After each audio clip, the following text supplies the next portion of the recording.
غرباء غرباء غرباء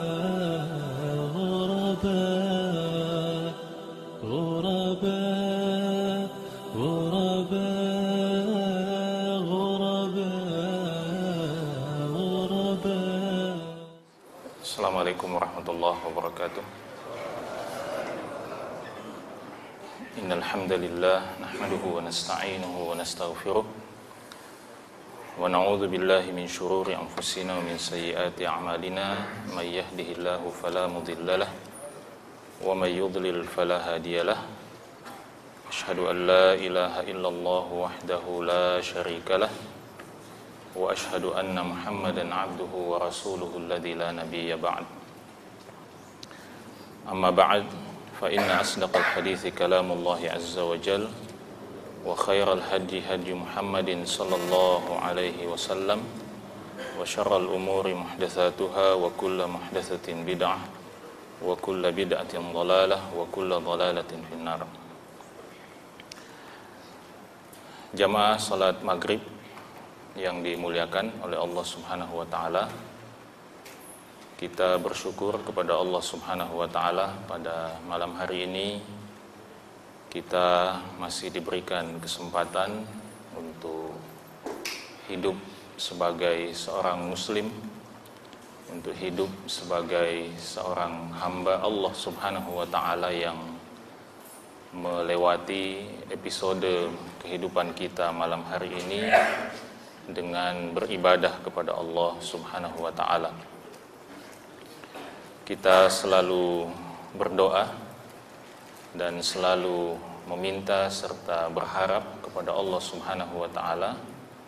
Mudah-mudahan seluruh episode kehidupan kita di muka bumi ini menjadi episode ibadah dan amal soleh, dan kemudian pada akhirnya nanti ketika kita ditakdirkan untuk menyelesaikan episode kehidupan di dunia ini, kita mengakhirinya, kita menutupnya juga dengan beribadah dan beramal soleh karena Allah Subhanahu wa ta'ala. Jamaah yang dimuliakan oleh Allah Subhanahu wa ta'ala, malam hari ini insyaallah kita akan kembali melanjutkan pembahasan dan kajian adab menuntut ilmu yang kita bahas dan kita kaji melalui salah satu kitab yang ditulis oleh salah seorang ulama kita yang berjudul Ta'limul Muta'allim fi Tariqi At-Ta'allum, yang ditulis oleh Al-Imam Burhanuddin Az-Zarnuji Al-Hanafi rahimahullahu ta'ala. Kita akan melanjutkan pembahasan kita. Terakhir kita telah memasuki satu pasal baru yang oleh penulis buku ini diberi judul dengan Faslun fit Tawakkul. Satu pasal yang membahas tentang pentingnya sikap tawakal dimiliki oleh seorang penuntut ilmu. Salah satu bentuk tawakal yang menurut saya menarik yang beliau masukkan dalam pembahasan tawakal di sini adalah beliau mengatakan dan menasihati kita para penuntut ilmu. Beliau mengatakan wala budda li talibil ilmi min tahammulin nasabi wal masyaqqati fi safarit ta'allum. Jadi seorang penuntut ilmu, kata beliau, seharusnya mampu untuk memikul beban dan kesusahan fi safarit ta'allum, dalam perjalanannya untuk mencari ilmu. Jadi mungkin bagi kita yang baru hadir ya mungkin tidak ada salahnya kalau kita ulangi dan kita tegaskan kembali bahwa kewajiban menuntut ilmu itu adalah kewajiban yang melekat pada diri setiap muslim. Siapapun orangnya, apapun profesinya, apapun jabatannya, ya, apapun strata sosialnya, selama dia menyandang predikat sebagai seorang muslim, maka berarti dia juga menyandang kewajiban atau memikul kewajiban menuntut ilmu. Ya, dalam hadis yang sudah berulang-ulang kali kita sampaikan, Nabi kita Muhammad SAW mengatakan, talabul ilmi faridatun ala kulli muslim. Menuntut ilmu itu hukumnya fardu, wajib atas setiap muslim.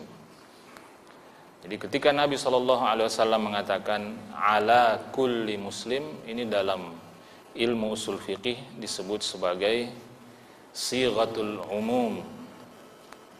Ya. Jadi kata kullu atau kulli itu artinya setiap, itu merupakan satu kata di dalam bahasa Arab yang ketika digunakan maka dia mencakup siapapun atau apapun yang menyandang label atau sifat atau predikat dalam kata itu. Maka seorang muslim, setiap muslim apapun profesinya, maka dia wajib menuntut ilmu. Selama dia adalah seorang muslim, dan kalau kaidah lainnya mengatakan meskipun di situ disebut muslim, tidak disebut muslimah, tetapi hukum asalnya semua kewajiban yang diwajibkan oleh Allah dan Rasulnya kepada setiap muslim, hukum asalnya juga wajib atas setiap muslimah, kecuali ada dalil khusus yang mengeluarkan salah satu dari kedua pihak ini, baik muslim ataupun muslimah, dari kewajiban tersebut.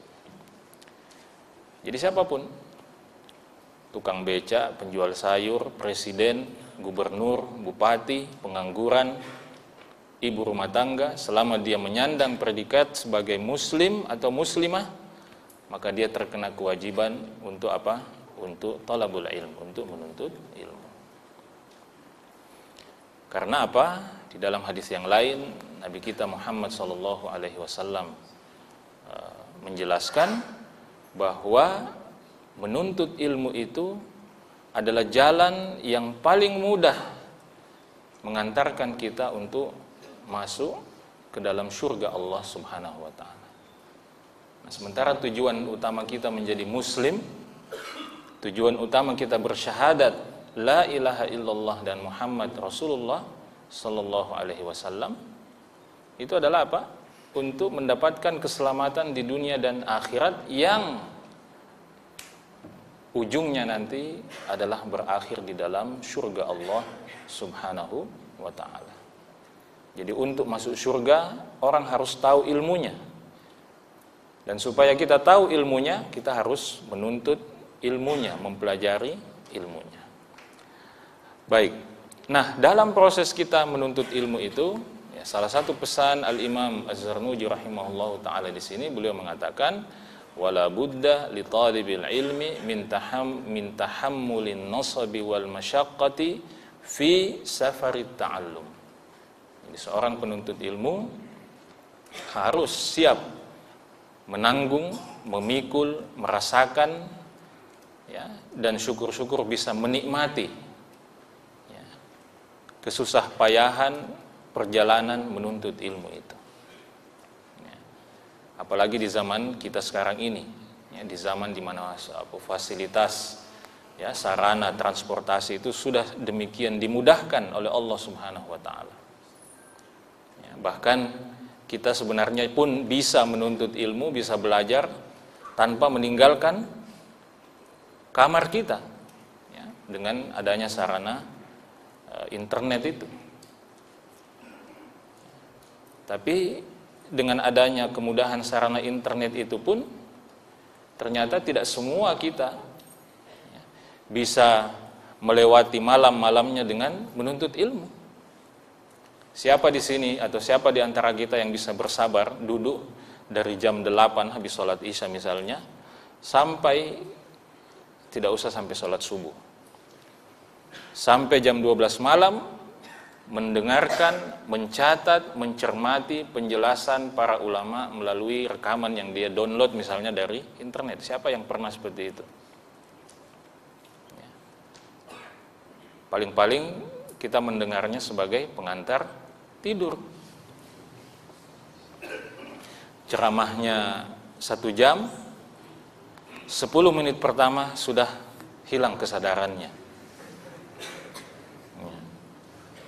Ya, selebihnya ya, ceramah itu berulang-ulang ya, selesai 1 jam ya terulang lagi sampai subuh. Yang sempat dia dengarkan hanya yang 10 menit pertama. Itu pun didengarkan tidak dicatat. Benar-benar murni didengarkan sebagai pengantar tidur. Ya. Padahal tidak perlu melakukan perjalanan. Tidak perlu melakukan perjalanan jauh. Ya. Kita pernah angkat di sini misalnya kisah seorang sahabat Rasulullah SAW, Jabir bin Abdullah radhiyallahu taala anhu, yang hanya karena ingin mendengarkan satu hadis ya, yang didengarkan oleh seorang sahabat yang lain, kalau tidak salah sahabat itu bernama Abdullah bin Unais radhiyallahu taala anhu, yang mendengarkan hadis itu langsung dari Rasulullah, tapi kemudian dia pindah domisili ke Dimashq ya, atau ke Syam. Nah, Jabir bin Abdullah karena ingin mendengarkan hadis itu langsung dari Abdullah bin Unais, dia rela menempuh perjalanan dari kota Madinah ke Syam ya, menempuh perjalanan selama 1 bulan lamanya hanya untuk apa? Mendengarkan satu hadis. Sekarang kalau kita mau dengarkan 1000 hadis atau kita mau tahu 1000 hadis kan gampang ya, di sini pun kita bisa dengarkan, keluarkan gadgetnya ya, buka Syekh Google atau Ustadz Google, masukkan 1000, 10.000, 100.000 hadis bisa didapatkan. Tapi tidak ada yang jadi ulama. Tidak ada yang menjadi ulama karena tidak berkah memang. Berbeda dengan para ulama kita dahulu. Jadi 1 bulan lamanya hanya untuk mendengarkan apa? 1 hadis. Nah, di sini Al-Imam Az-Zarnuji rahimahullah mengatakan, kama qala Musa alaihi salam fi safarit ta'allum, sebagaimana yang diungkapkan oleh Nabi Musa alaihi salam ketika dia menempuh perjalanan untuk menuntut ilmu yang diabadikan oleh Allah Subhanahu wa taala di dalam surah Al-Kahfi. Ya, dalam surah Al-Kahfi Allah Subhanahu wa taala berfirman, laqad laqina min safarina hadza nasaba. Sungguh kita telah merasakan dalam perjalanan kita ini, perjalanan menuntut ilmu ini apa? Nasaba. Nasaba itu an-nasab itu artinya at-ta'abus syadid. Ya, kelelahan dan keletihan yang sangat-sangat berat. Ya. Itu perjalanan Nabi Musa alaihi. Ini nabi. Ya, seorang nabi ya, diperintahkan oleh Allah Subhanahu wa taala untuk apa? Untuk mencari ilmu, untuk menuntut ilmu. Ya, nabi. Bukan ulama, bukan ustadz ya, dan bukan orang biasa, seorang nabi ya. Bahkan beliau adalah termasuk salah seorang nabi yang masuk dalam kategori ulul azmi minar rusul. Termasuk kategori ulul azmi. Jadi nabi dan rasul itu banyak sekali jumlahnya. Kemudian dipilih. Nah, yang terbaiknya itu adalah ulul azmi. Ya, ada 5 orang nabi dan rasul. Salah satunya adalah Nabi Musa alaihissalam. Tapi tetap disuruh oleh Allah, diperintahkan oleh Allah untuk menuntut ilmu. Ya, padahal kalau kita mau, istilahnya beliau mau membanggakan statusnya sebagai seorang nabi, ya, beliau mengatakan saya tidak perlu menuntut ilmu ini. Saya cukup menunggu saja wahyu dari Allah Subhanahu wa taala yang Maha mengetahui. Untuk apa saya pergi menuntut ilmu? Nah, jadi memang itu menjadi sunnatullahnya. Ya, menuntut ilmu itu ya, semakin terasa kelelahannya, semakin kita bisa menikmati kelelahannya, maka insya Allah akan semakin besar berkahnya ilmu itu. Ya. Nah, semakin terasa ilmu itu susah payah kita dapatkan, maka akan terasa nilainya, akan berharga ilmu itu dalam diri kita. Tapi kalau dia gampang didapatkan, terlalu mudah diperoleh, itulah yang saya biasa angkat di sini. Kenapa ilmu yang kita dapatkan di internet itu tidak terasa berkahnya? Itu salah satu sebabnya barangkali itu. Karena terlalu mudah untuk dia apa? Didapatkan. Ya. Sehingga meskipun kita sudah dapatkan hari ini misalnya ilmu gitu ya, kita baca tulisan kah, artikel kah, atau apalah di internet. Tapi kita tidak akan pernah berpikir untuk katakanlah misalnya mencatat ilmu itu, menghafalkan ilmu itu. Kenapa? Karena kita mengatakan, gampang. Nanti kalau saya butuh, saya buka lagi Google. Kan begitu. Ya, karena terasa begitu mudah, maka tidak berkah. Ya, nanti ketika kita berada di hutan rimba yang tidak ada sinyal, tidak ada Google, tidak ada apa, yang baru terasa. Tapi para ulama kita rahimahumullah, mereka menikmati betul ya, at-ta'ab wan nasab wal masyaqqah, kelelahan, keletihan, kepayahan untuk apa? Dalam menuntut ilmu itu. Ya, perjalanannya ya kita di sini pernah angkat ya kisah salah seorang murid Imam Ahmad bin Hanbal rahimahullah yang bernama Baqiyu bin Makhlad Al-Andalusi rahimahullah taala. Ya, yang negeri asalnya adalah Andalus, ya, Spanyol hari ini, dan beliau meninggalkan kampung halamannya berjalan kaki. Tapi itu biasa. Sebagian ulama bahkan karena berjalan kaki itu sampai akhirnya, mohon maaf, dia kencing darah dalam perjalanan itu. Tapi itu tidak menghalangi dia untuk terus menghadiri majelis ilmu. Bahkan kalau kita baca misalnya kisah-kisah perjalanan para ulama menuntut ilmu di negeri-negeri Kaukasia, ya, Kaukasia itu sekarang ya wilayah Uni Soviet, ya, wilayah Rusia sekarang itu kan wilayah yang dikenal sebagai wilayah yang kalau dinginnya itu ekstrim sekali, ya, dinginnya sangat ekstrim.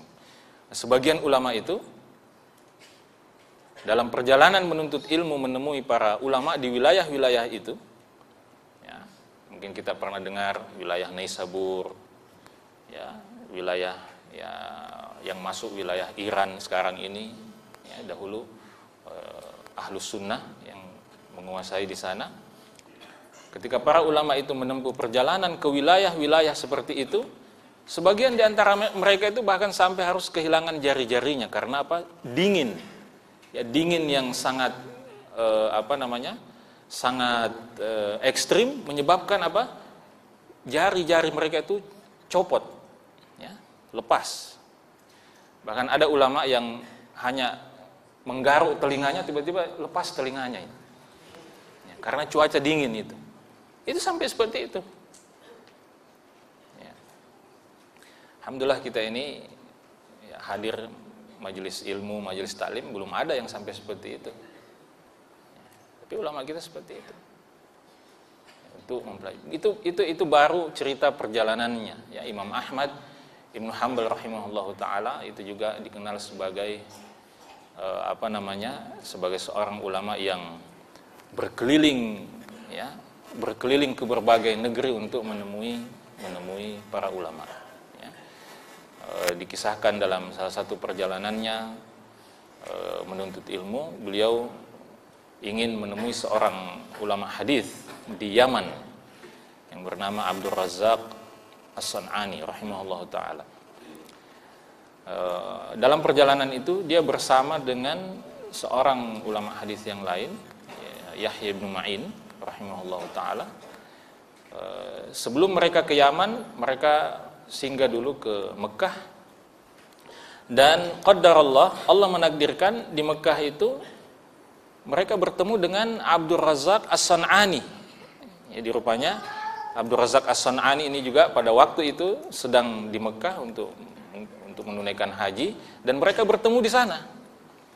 Maka Yahya bin Ma'in mengatakan kepada Imam Ahmad, oh ya sudah, kalau begitu kita tidak perlu jauh-jauh ke Yaman. Ya, karena orang Yaman yang kita mau temui ini sudah ada di sini di Mekah. Tidak perlu kita menempuh lagi perjalanan dari Mekah ke Yaman untuk menemui siapa? Abdul Razak As-San'ani. Tetapi Imam Ahmad mengatakan tidak. Saya sejak awal keluar meninggalkan kampung halaman saya untuk menemui Abdul Razak As-San'ani di Yaman. Dan saya akan temui dia, saya akan belajar kepada dia di Yaman, bukan di Mekah. Ya. Jadi saya akan temui dia di Yaman dan bukan di Mekah. Ya. Itu ya, Imam Ahmad rahimahullahu ta'ala. Ya. Karena mereka tahu setiap langkah yang mereka ayunkan dalam perjalanan menuntut ilmu itu tidak ada yang sia-sia di sisi Allah Subhanahu wa taala.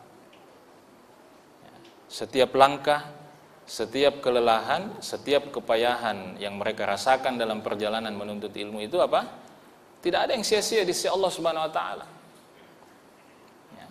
Semua akan semakin mendekatkan mereka kepada surga Allah Subhanahu wa taala. Jadi tidak ada ruginya.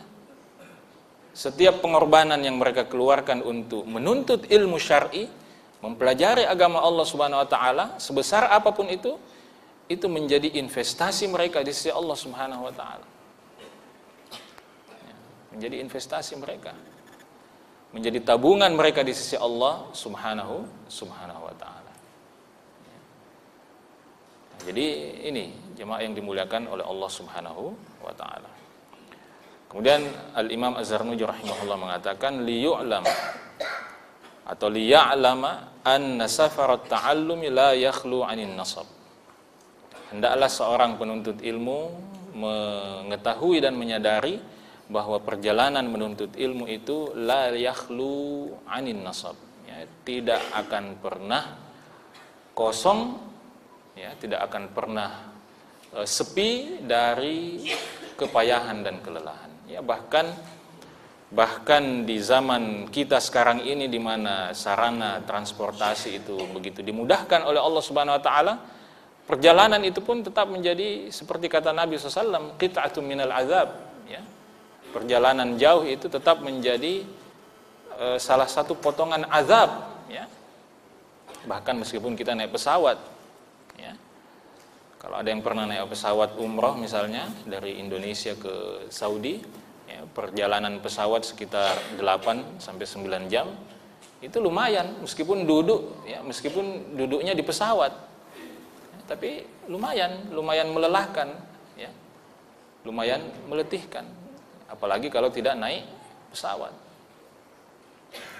Jadi perjalanan menuntut ilmu itu pasti akan ada kepayahan di dalamnya, akan ada kesusahan, ya, di dalamnya. Karena apa? Li'anna talabal ilmi amrun azim. Karena menuntut ilmu itu adalah satu perkara, satu urusan yang sangat besar, sangat agung di sisi Allah Subhanahu wa taala. Ya, wa huwa afdalu minal ghuzati inda aktsaril ulama. Bahkan seorang penuntut ilmu atau seorang yang menempuh perjalanan menuntut ilmu itu afdalu minal ghuzati inda aktsaril ulama. Menurut kebanyakan ulama, menurut mayoritas ulama, kata Al-Imam Az-Zarnuji, itu lebih utama daripada orang yang pergi berperang. Ya, al-ghuzah, orang-orang yang pergi berperang di jalan Allah Subhanahu wa taala. Ya, wal ajru ala qadri ta'abi wan nasabi, dan pahala yang kita peroleh dari Allah Subhanahu wa taala itu ala qadri ta'abi wan nasabi, sesuai dengan kadar kepayahan dan kelelahan yang kita rasakan. Makanya ada orang pernah bertanya kepada Imam Ahmad Ibn Hanbal rahimahullah, mata rahatul mu'min? Wahai Imam, kapan orang beriman itu bisa merasakan rehat atau merasakan istirahat? Ya. Mungkin dia bertanya seperti itu karena dia melihat juga ini gaya hidupnya Imam Ahmad ini luar biasa, ya. Ya, berjalan ke sana kemari, berkeliling mencari ilmu, ya. Ya. Sampai beliau pernah ditanya, ya, oleh sebagian muridnya, ya, artinya beliau sudah menjadi seorang ulama besar yang didatangi, dikunjungi oleh banyak, ya, orang-orang, oleh banyak para penuntut ilmu, tapi beliau kemana-mana selalu juga membawa alat tulisnya.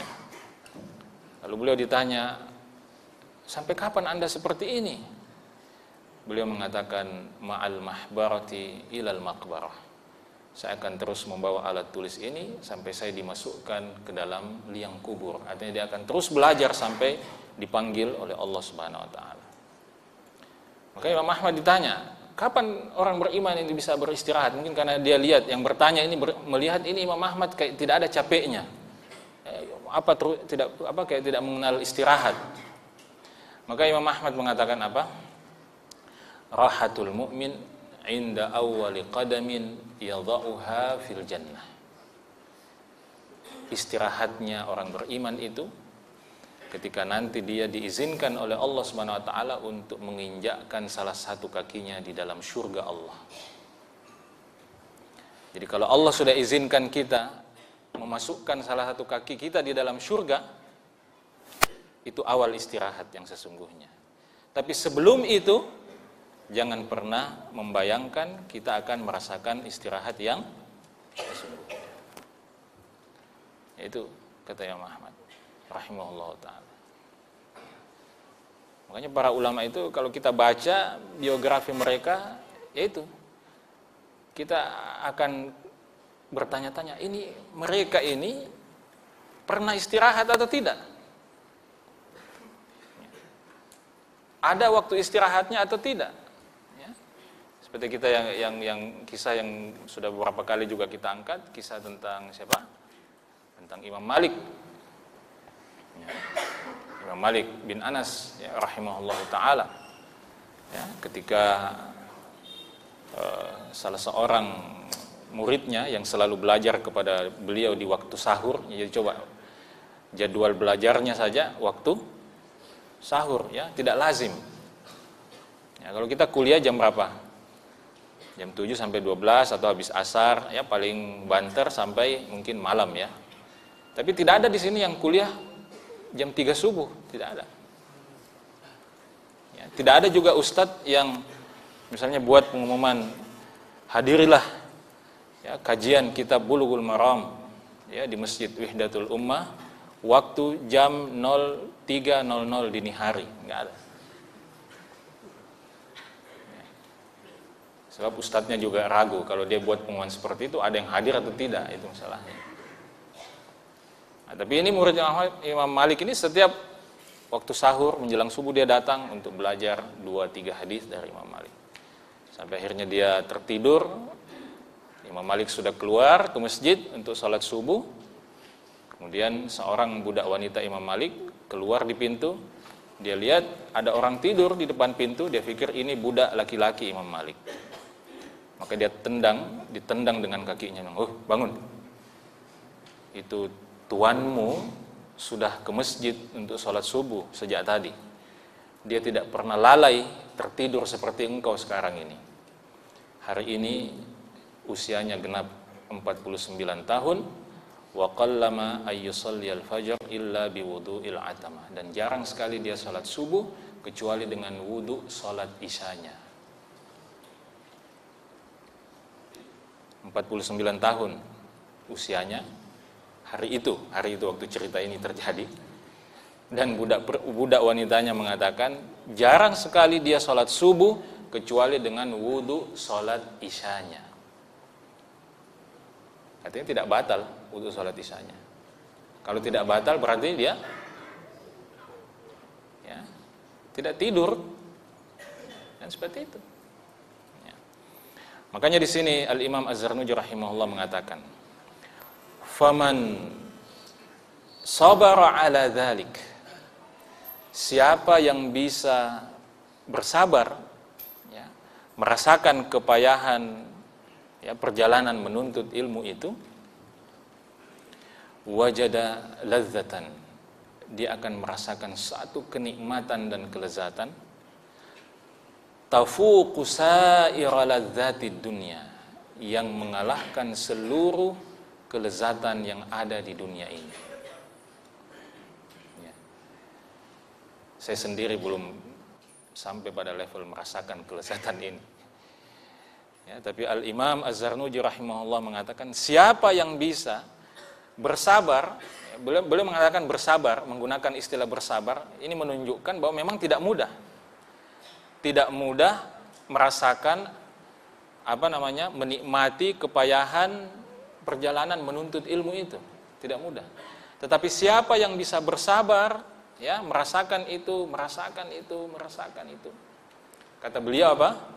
Wajada ladzatan tafuqu sa'ira ladzatid dunya. Dia akan merasakan satu kelezatan, satu kenikmatan yang mengalahkan kenikmatan apapun yang ada di dunia ini. Ya. Artinya jangan tanya saya seperti apa kelezatannya itu, tapi ini kata para ulama. Ya. Karena itu kata Al-Imam Az-Zarnuji, walihada kana Muhammad ibn Hasan rahimahullah. Karena itu Al-Imam Muhammad ibn Hasan ini adalah salah seorang murid dari Imam Abu Hanifah rahimahullah ta'ala. Ya, salah satu murid Imam Abu Hanifah yang sangat menonjol itu namanya siapa? Muhammad ibnul Hasan. Muhammad ibnul Hasan ini katanya, idza saharal layali, kalau dia begadang di waktu malam untuk belajar dan menuntut ilmu, wan hallat lahul mushkilat, ya, dan pembahasan-pembahasan yang muskil, yang sulit difahami, akhirnya berhasil dia fahami, maka dia mengatakan seperti ini, ya, untuk menggambarkan perasaan hatinya, perasaan jiwanya ketika dia berhasil memahami satu pembahasan, ya, ilmu. Beliau mengatakan seperti ini, aina abnaul muluki min hadhil ladzat. Di mana itu kedudukan, di mana itu anak-anak raja, ya, di mana kedudukan mereka, di mana posisi mereka, para anak-anak raja itu, dari kelezatan yang saya rasakan sekarang ini. Beliau ingin mengatakan apa? Maksudnya begini, maksudnya beliau mengatakan bahwa anak-anak raja itu, yang notabene hidupnya dipenuhi dengan fasilitas, ya, karena dia anak raja, itu tidak bakal mungkin merasakan kenikmatan dan kelezatan yang saya rasakan sekarang ini. Padahal dia bukan anak raja. Tanda petik, beliau hanya baru saja berhasil memahami satu pembahasan. Ya. Beliau membaca satu masalah, satu ilmu. Ya, baru saja beliau dapat merasakan, ya, bisa memahami ilmu itu, beliau merasakan kelezatan yang luar biasa, sehingga kelezatan itu tidak bisa disamakan, tidak bisa dibandingkan dengan kenyamanan dan kenikmatan yang dirasakan oleh anak-anak raja di istana-istana mereka. Dan ini masyhur, ya, di kalangan para ulama, ya, kondisi dan keadaan seperti ini sangat-sangat banyak terjadi, ya, sangat-sangat banyak terjadi. Ya. Ya, di antara ulama itu bahkan ada yang sampai berhari-hari lamanya tidak tidur ketika ingin mencari tahu apa sebenarnya jawaban yang benar terhadap masalah ini, atau apa pendapat yang paling kuat dalam masalah ini. Itu biasa mereka, ya, sampai melewati malam-malam yang panjang untuk, dan mereka menikmati itu, mereka sangat menikmati itu, ya. Dan inilah yang biasa kita katakan sebagai ta'abus su'ada, ya. Jadi kelelahan itu, ya, ada dua, ya, kelelahan itu ada dua. Kita hidup di dunia ini pasti lelah, ya. Nah, tapi kelelahan orang yang hidup di dunia itu kan ada dua. Yang pertama ta'abus su'ada, yang kedua ta'abul ashqiya. Ya, ta'abus su'ada itu artinya kelelahannya orang-orang yang akan berbahagia di akhirat. Inilah kelelahan para hamba Allah. yang melewati hidupnya dengan kelelahan beribadah. Inilah kelelahannya para ulama, para penuntut ilmu yang melewati malam-malamnya dengan kelelahan menuntut ilmu atau mengajarkan ilmu. Mereka lelah, tapi lelah yang mereka rasakan adalah kelelahannya orang-orang yang akan berbahagia di akhirat. Nah, yang kedua, ta'abul ashqiya, kelelahannya orang-orang yang akan sengsara di akhirat. Dia capek di dunia, ya. Dia lelah di dunia, tapi di akhirat lebih capek lagi, lebih lelah lagi. Itulah kelelahannya orang yang melewati hidup di dunia ini dengan lalai kepada Allah, dengan maksiat kepada Allah Subhanahu wa taala. Ya. Level paling rendahnya orang yang lalai kepada Allah Subhanahu wa taala itu adalah apa? Levelnya para pengangguran dan orang-orang yang tidak mengerjakan apapun dalam hidupnya. Itu level kelalaian paling ringan, paling soft. Jadi orang maksiat juga tidak, ibadah juga tidak. Ada orang seperti itu? Ada. Hanya dia tidak maksiat, dia tidak berzina, dia tidak merampok, dia tidak korupsi, dia tidak menyakiti orang lain, tapi tidak juga beribadah kepada Allah, tidak juga menuntut ilmu. Tidak ngapa-ngapain. Ya, paling-paling dia tinggal garuk-garuk kuping, ya, garuk-garuk kepala, ya. Ya, mungkin juga kalau ada jenggotnya sedikit dia elus-elus jenggotnya sambil memandang jauh ke depan, ya. Atau tidur. Coba tanya orang yang begitu kerjanya itu, dia capek tidak itu? Pasti dia capek. Tetap dia capek meskipun dia tidak ngapa-ngapain. Tetap dia capek. Yang punya pengalaman lebih banyak tidur di bulan Ramadan itu bisa rasa itu. Ya. Kalau puasa tidur sepanjang siang, ya itu paling kurang kita bangun itu rasanya sakit kepala, itu paling kurang. Itu menunjukkan bahwa tidur pun ternyata bikin capek. Tapi kalau tidur saja kerjanya itu ta'abul ashqiya, kelelahannya orang yang sengsara nanti. Dia lelah, capek tidur, ya, capek karena tidur di dunia, nanti di akhirat dia lebih capek lagi, merasakan siksa Allah di dalam neraka. Jadi silahkan pilih, kita mau yang mana? Ta'abus su'ada, kelelahannya orang yang bahagia di akhirat nanti, atau ta'abul ashqiya, kelelahannya orang yang akan sengsara di kehidupan akhirat. Dan para ulama, para penuntut ilmu, orang-orang soleh memilih yang pertama. Memilih lelah, letih, tapi untuk apa?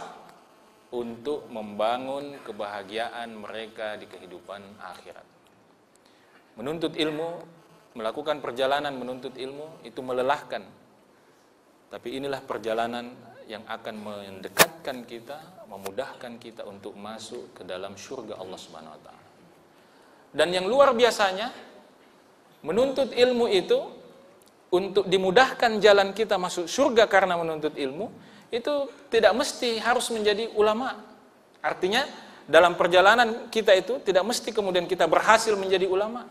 Sekedar menempuh saja perjalanan menuntut ilmu itu, meskipun kita mungkin meninggal dunia sebelum sempat menjadi ulama, itu sudah apa? Sudah akan memudahkan insya Allah jalan kita masuk ke dalam surga Allah Subhanahu wa taala. Maka jamaah yang dimuliakan oleh Allah Subhanahu wa taala, sekali lagi bahwa menuntut ilmu, belajar, mendalami agama Allah Subhanahu wa taala itu pasti melelahkan, pasti membosankan. Tapi itulah kelelahan dan kebosanan yang akan membahagiakan kita insya Allah pada hari di mana kita menghadap Allah Subhanahu wa taala, pada hari di mana setiap amal perbuatan kita ditimbang di hadapan Allah Subhanahu wa ta'ala. Maka selamat menikmati kelelahan dan keletihan menuntut ilmu, selamat menikmati kelelahan dan keletihan melewati malam-malam dengan membaca ilmu, dengan mempelajari ayat-ayat Allah, mempelajari sabda-sabda Rasulullah SAW, sampai nanti akhirnya kita menghadap Allah Subhanahu wa ta'ala. Subhanakallahumma bihamdik, asyhadu an la ilaha illa anta, astaghfiruka.